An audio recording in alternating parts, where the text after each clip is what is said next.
state this from the very beginning. The movie was brilliant. This movie was about an ADOS man in Alabama who was on death row, who no one knew about until a 60 Minutes episode back in 1993 brought light to this case. And I remember in 1993 watching the 60 Minutes episode, and it was something that I did every Sunday at 7 p.m. And I really remember just being blown away about how a person could be in prison with the evidence against them just so like non-existent. And it's kind of interesting how when I was watching that 60 Minutes episode, I was sitting in a day room in upstate New York prison. And I was 18 years old, going on 19 years old. So watching this film brought some memory. Watching this film had me thinking about how naive I was, even in that situation, to see this on television and just couldn't believe it to be real. Like, wow, they're really putting people away like that. And I remember how the man sound. He had that very distinctive southern sound to his voice. And I think Jamie Foxx did a good job portraying this man. And I think that it's absolutely Oscar worthy. I also am impressed with every single person, every single scene was very good. Very little of the movie, except for there was one scene where they were in the church, and I think there was a girl and her nails were not period. And there was a couple of inconsistencies with some of the clothing, but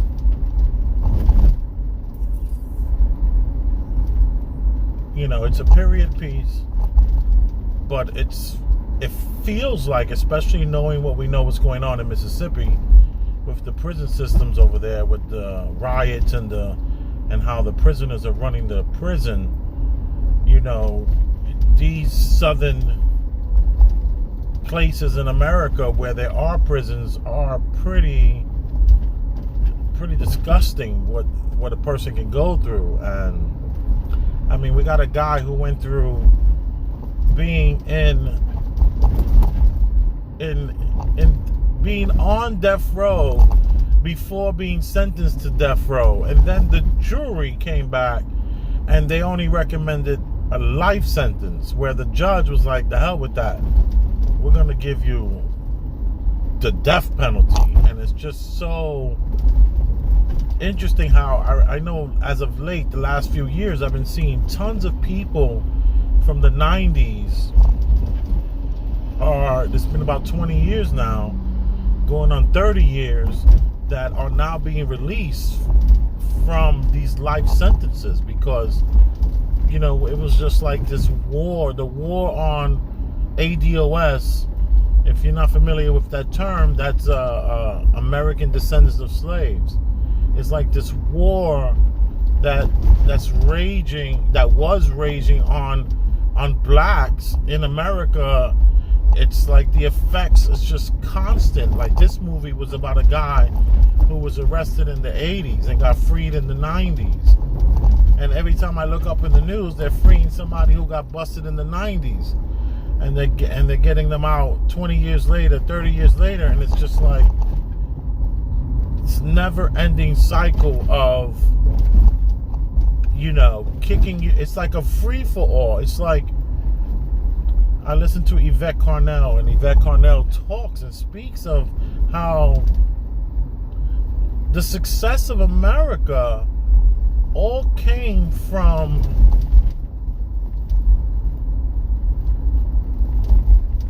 and off the backs and necks of the native black man in America. And it is so apparent. But I enjoyed the movie tremendously. Tears fell down my face towards the end of the movie, when he was exonerated. It's like the district attorney holds so much power. And you have these bigoted people. I wouldn't refer to them as racist, because racism is, how did this guy say it? I was listening to a guy, and it was so profound what he said. He said that racism is nothing but nepotism. And I agree with that.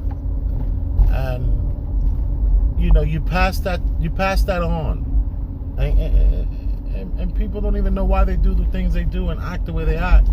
It was passed on by a person who didn't know why they did what they did and act the way they act. And it's a cycle, a very vicious, sick cycle that it's very sad. So, you have all these bigoted people doing some really horrible things. And one of the things that this movie showed us is that people want justice. They don't want truth. They want somebody to pay the price for some wrong. And they will just push the truth out the window. It reminds me of all these... The scam of the officers that are putting stuff into these little pouches, and if it turns purple, then it's for a drug substance. But all the proof is out there that anything you put in there, you can put a piece of chocolate in there, you can put air in there, it doesn't even matter. You don't have to put anything in there. They shake that thing up, it's going to turn purple no matter what. And then these officers will get on the stand and say, I will always say that there was methamphetamine and there was drugs. Like, they're just so, it's not cognitive dissonance. It's just dogmatic, institutional racism and bigotry and bias, and it's just all so freaking sick. And to be an officer and be indoctrinated in such a way is so scary. I tell people all the time, like, these officers, you really can't blame them. They're totally been indoctrinated, and that they just, but then there are other people that will argue, then go get a better job. Go quit your damn indoctrinated job and go become an accountant. Anyway, man, but the movie was good. So what have I learned from the movie? I learned that if you pull someone to the side as an individual and you look them in the eye and you hold them accountable for what's right, justice can happen. Off stage. You see, the courtroom is some sort of stage. And in this stage, you have, all these players. And while you have all these players, you have the director, you have the set manager, you have all this going on in these courtrooms, and you're never going to get justice in that environment. But it's like,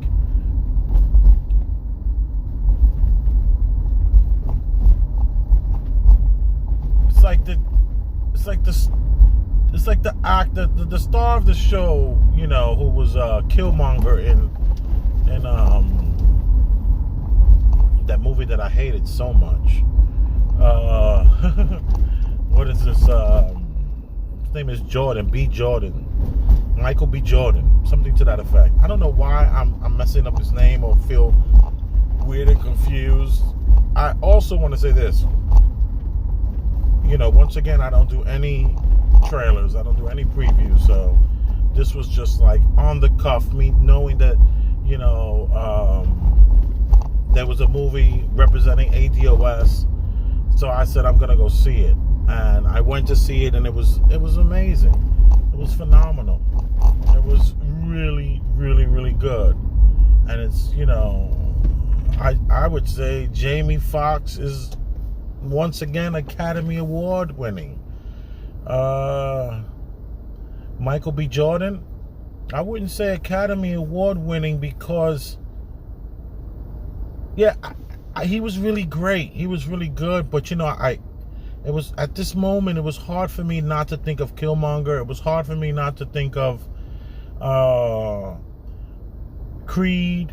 It was difficult for me not to think of that, and I'm unfortunate. I feel bad that I was. And Jamie Foxx, he was just so good that I didn't think about Ray. Like, there was only one little moment where I thought when he was when his neighbor was like hyperventilating because of his his date to go to be executed. While hyperventilating, he was able. Jamie Foxx's character talked him down and had him breathe and do these breathing techniques and looking up into the pine, thinking about the pine trees and the air, and can you smell it? Can you breathe it? That right at the very moment, right before he spoke, when he got up and he listened, I just felt the need that he was going to sing to him or something like that. So was that because I know he's a good singer, and and would he then take on this opportunity to play that role? But no, he didn't, and I love that he didn't. Even though I probably would have loved that if he did. But we got to remember that I'm sure they want to stay true to who this person was and the book that was written, because I saw that the actor Michael B. Jordan's character, also the true story of that person he was playing, actually produced the movie too. He was one of the executive producers. So that basically leads me to believe that there was a little more, like, they're gonna be more on page with the book. And if there was no singing involved, Jamie, no singing today. And I say that respectfully, of course.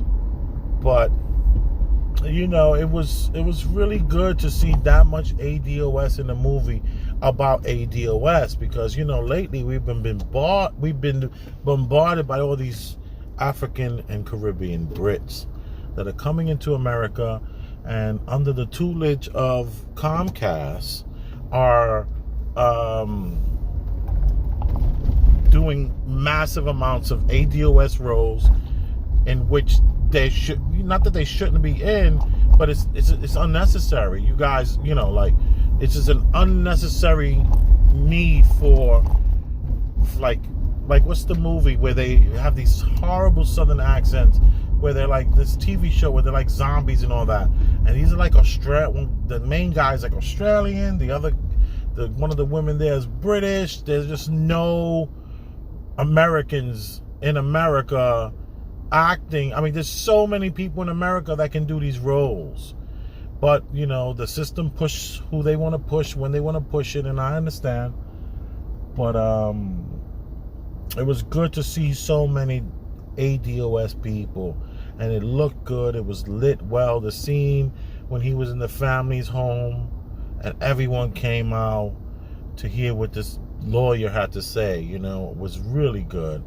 Really good scene. It was scene after scene after scene that was good, and the camera just was like right in their faces. And very few background shots, and if there was, it was quick, and then it just was like the camera was right there at all time, feeling like you were somehow like in the room, not spying, but part of what was going on, and it was really done well. So I definitely would give this movie an 8 out of 10, 2 thumbs up, and 4 out of 5 stars. and I do believe is Oscar worthy. I love the way the director and the scene when there was they were executing this guy, and the way they shaved his eyebrows, and they played his music that he wanted to hear, and then how he stumbled and he collapsed a little bit. It was really, really well done. It was done so well. I really gave the director a lot of credit for respecting the audience without having to give us the gore. It was just like Michael B. Jordan's reaction and the reflection on the glass of the way the sound and the tensing up of that person. It was like, oh, it was done so well. The director really truly respect the audience. He didn't have to bombard us with so much violence. And then the banging and the clanking of the cellmates that are now yelling out so much. It was just so good. It reminded me of that Vince Vaughn movie when Joaquin Phoenix character was being dragged to an execution somewhere in Indonesia, and he's like screaming and screaming, no, like Joaquin Phoenix character's totally fighting. He doesn't want to be executed. He doesn't want to be killed. And then Vince Vaughn's character screaming, you're not alone. I'm with you. I'm here with you. You're not alone. You're not alone. You're not alone. And they had that moment here in this movie where the clanking of the inmates' cups up against the cell and the screaming and letting him know that I got you. You're not alone. Oh, it drowned out his fears, his hyperventilating. It drowned out the sound of the music that was playing, and it allowed him to just have that moment of clarity where he heard them. He knew he wasn't alone. And right at that moment, they pulled a switch. And it was timed so perfectly. It was really done so well. And I have to tell you, kudos to the director. I gotta look the director up and see what else is being done. But let me tell you, man, I like the movie a lot. And I would like to, have my kids even see the movie. It was that good, Thank you for being here for my review. I would definitely see it again. And I hope more people see this movie, because it was really, really great. It's like what I was talking about earlier when I said, what did I learn? And I was speaking a little bit about how I learned that sometimes you got to pull somebody to the side and you got to look them in the eye and say, yo, dude, you're doing something wrong. And they might tell you to go F off. They might tell you to go to hell. But it makes a difference. And this movie showed that. He confronted the district attorney at his doorstep, at his home, and was like, what you are doing, sir, is wrong. What are you doing? What are you doing? Sometimes you got to ask a person, you got to say, yo, what are you doing? What is going through your mind right now? This is not cool. Sometimes you got to do that. You got to pull somebody to the side. And you don't wait till you're in like some crowded room where they're going to just use their frontal lobes and they're going to just be like, yelling and screaming and fighting and being dogmatic in their points of view. Sometimes you got to pull somebody to the side and say, yo, what are you doing, man? Do the right thing. I learned that from this movie. It's a mantra that we have in my family where we say a closed mouth doesn't get fed. And I would think that that's some parts of what I've learned from this, like solidifying my belief system in a closed mouth not being, a closed mouth will never get fed. So you got to speak for what you want, you got to speak up. Say what the hell you want. Or else you just, Anyway. Check out the movie. I loved it. And I think you will love it as well.